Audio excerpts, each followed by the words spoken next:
तुम्ही कुणा कुणाला मारलं ते तुम्हाला आज मी सांगतो. पहिला मर्डर तुम्ही संगे डिवळेचा केला. का केला त्याचं कारण काय हे तुम्ही पेच्या जनतेला उत्तर द्या. दुसरा मर्डर तुम्ही किशोर फडचा केला. का केला किशोर फडचा मर्डर? कशामुळे केला त्याचं उत्तर द्या.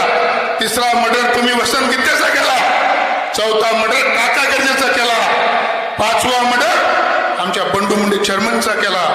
सहावा मर्डर सांगा नाव मध्ये कोणाचे? सहावा मर्डर प्रयत्न सांगा. महादेव मुंडेचा केला.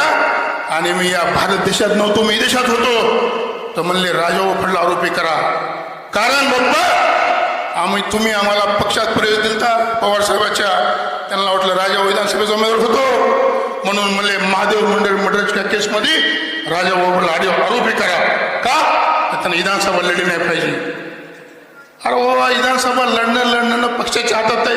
पवार साहेबांनी घेतलेला निर्णय आम्हाला मान्य आहे. खासदार साहेबांनी घेतलेला निर्णय आम्हाला मान्य आहे. आम्ही आज पक्षात आहेत. हे 7वा झाला.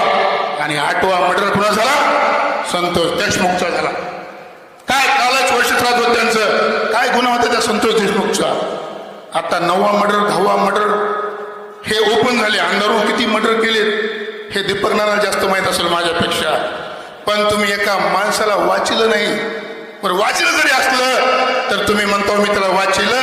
ह्या 10 लोक मारल्याचं काय त्याचं उत्तर या स्थानिक आमदारांना द्यावं. सत्तेचा एवढा मास तुम्हाला आला की तुम्ही 10 मर्डर करून तुम्ही सांगताय की आम्ही एका माणसाला वाचविलं. अरे काय देवापेक्षा अगोदर देवानं वेदांताना फक्त 3रा डोळा उघडून लावला तर तुमचे हे हाल झाले. त्यांना जर आणखी 2-5 मिनिट उघडा ठेवला असतं ना तर पळीचं चित्र जगलं असतं. मग तुमची आठवण देवाच्या अगोदरच का देवाच्या नंतर सुद्धा आली नसती. पण ते कसं आहे वैद्यनाथ मला फक्त डोळा 3रा उघडीतून जागतो. त्यांना जर उघडा ठेवला असतं ना तर नक्कीच वैद्यनाथच्या अगोदर तुमची आठवण या पळीकरांना आली असती. पण काय चुकलंय आमच्या पळीकरांचं? काय केलं पळीकरांना? 165 कोटीची पाणी योजना खाल्ली. कुठंच पाणी नाही. आम्ही फिरलो. खासदार साहेब फिरायले बघायले. राजभाऊ म्हणले पाणी. आपलं बाटलीतलं प्या. नळाला येतच नाही. नळाला पाणी नाही म्हणलं आपल्या बाटलीतच प्या. म्हणले राजाभाऊ लाईट. म्हणलं उचलून खाल्ली.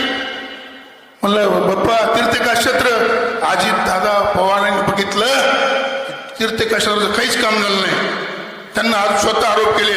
मी आज तुम्हाला विनंती करतो तुम्ही कुठलाही फंड देण्याच्या अगोदर पहिले फंड दिलेल्याचे काम झालेत का ते चेक करा.